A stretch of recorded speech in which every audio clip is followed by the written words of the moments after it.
소크라테스께서 감옥에 갇혀 있는 한 달 동안 제자들과 대화를 나눈 편이 파이돈이라는 대화편인데, 여기서 소크라테스가 자연의 원리를 바탕으로 윤회에 대해서 말씀하시는 부분들이 있어요. 어떤 내용인지 살펴보도록 하겠습니다.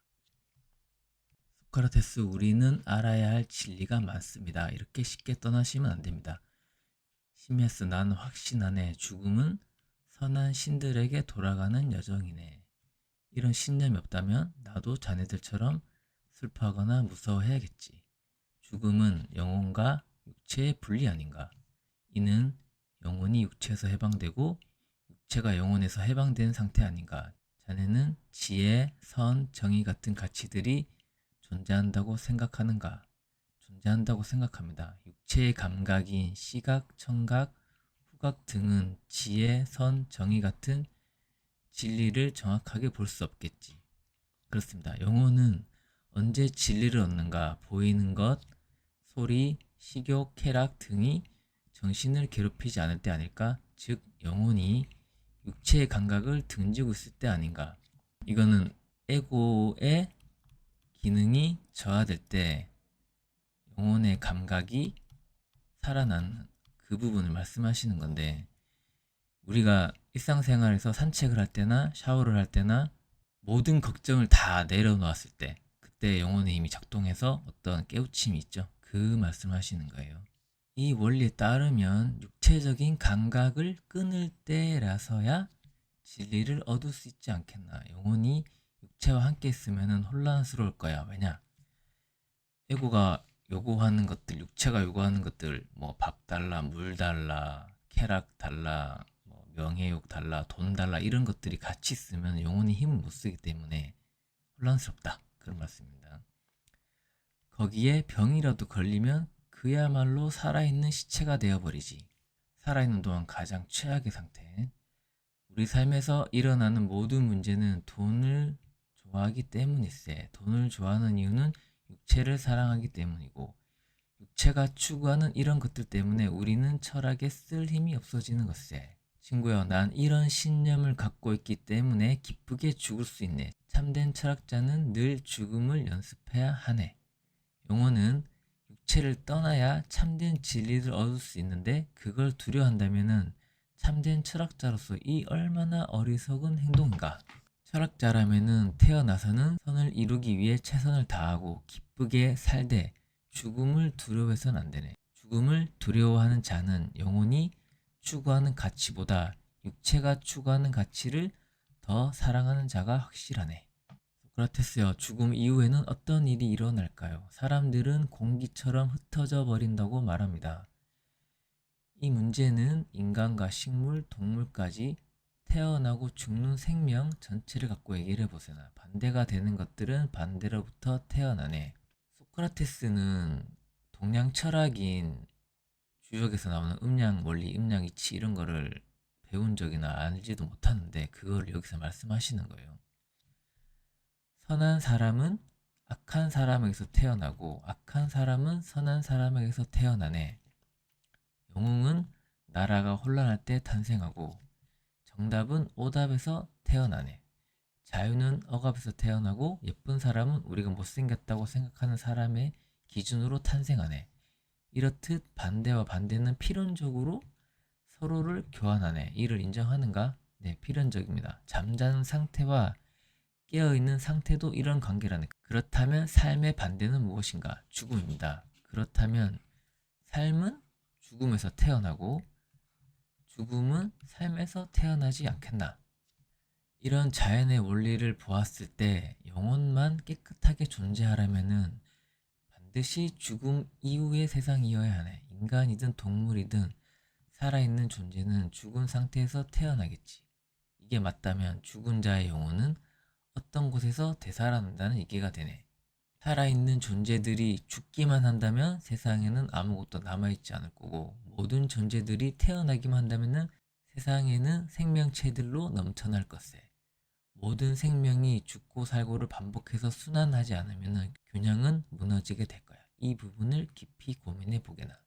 소크라테스, 전 당신의 논리가 옳다고 여겨집니다. 당신이 주장했던 상기설이 생각나네요. 우리는 새로 배우는 지식은 거의 없고 원래 알고 있던 지식을 기억해낸다고요. 가끔 초인적인 재능을 펼치는 아이를 보고 기겁할 때가 있어요. 이것이 당신이 말한 상기설이 아닐까 하고 생각해봅니다.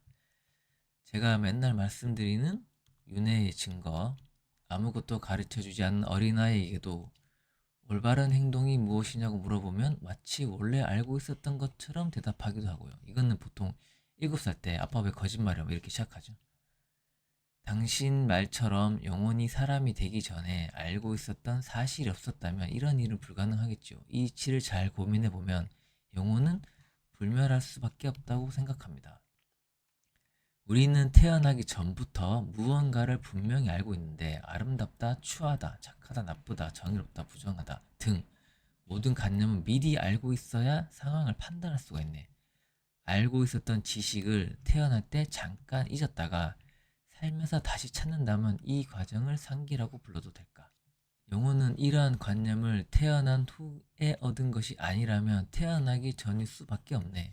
그렇다면 영혼은 태어나기 전부터 존재하네. 생명은 죽음에서 태어나지 않나. 이걸 여러 번 연결하면 태어나고 죽고를 반복하니 영혼은 필연적으로 죽음 후에도 존재할 수밖에 없네. 그러하니 자네는 어린애들처럼 영혼이 육체를 떠나면 바람처럼 흩어질 거라는 생각을 그만해도 될 듯하네. 당신이 이렇게 떠나버리면 앞으로 우리의 두려움을 치료해줄 마법사를 어디서 구하나요? 케베스, 세상은 넓네. 훌륭한 사람을 찾아다니고 그들에게 배우게나 이런 일에 쓰는 돈을 아까워해선 안 되네. 영혼이 흩어지는지에 대해서도 논의를 해보도록 하세.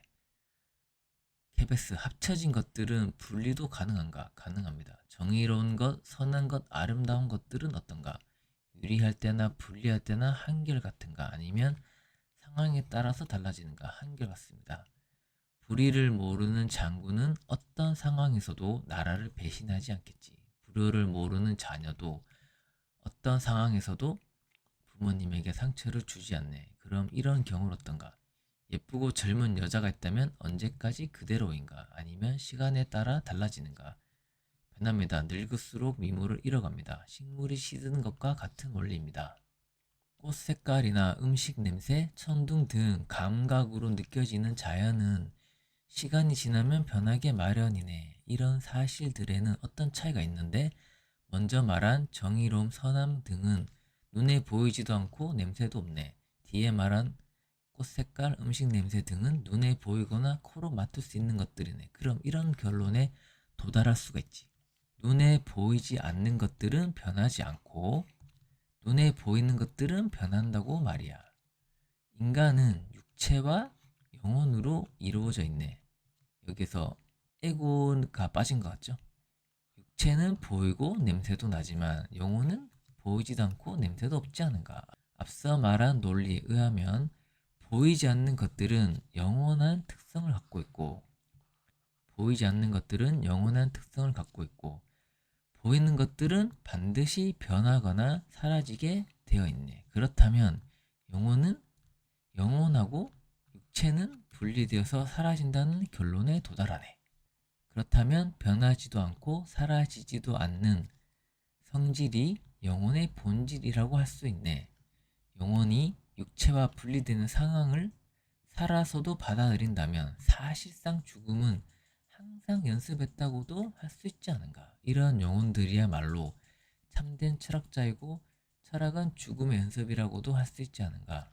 육체가 추구하는 식욕, 성욕, 쾌락, 돈 같은 것들에 익숙해진 영혼은 육체의 노예가 되었다고 할 수 있네.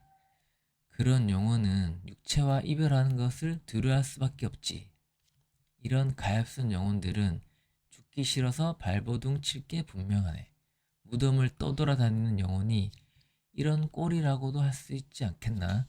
그런 영혼들은 전생에서 경험했던 그대로의 성질을 갖고 태어난다고 봐도 무방하네. 음식과 술을 좋아하는 영혼은 당나귀로 태어나고 성관계를 좋아하는 영혼은 쥐로 태어나고 싸움을 좋아하는 영혼은 독수리나 사자로 태어난다고도 봐야겠지.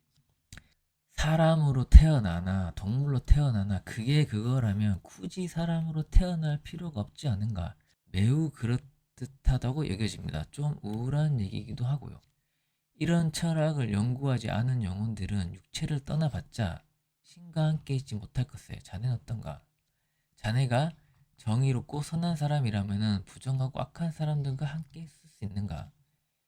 이 부분은 스웨덴볼에서도 나오는 내용인데, 만약에 악질적인 영혼이 천국에 가고 싶다고 얘기를 해요. 그래서 천국으로 데려갑니다.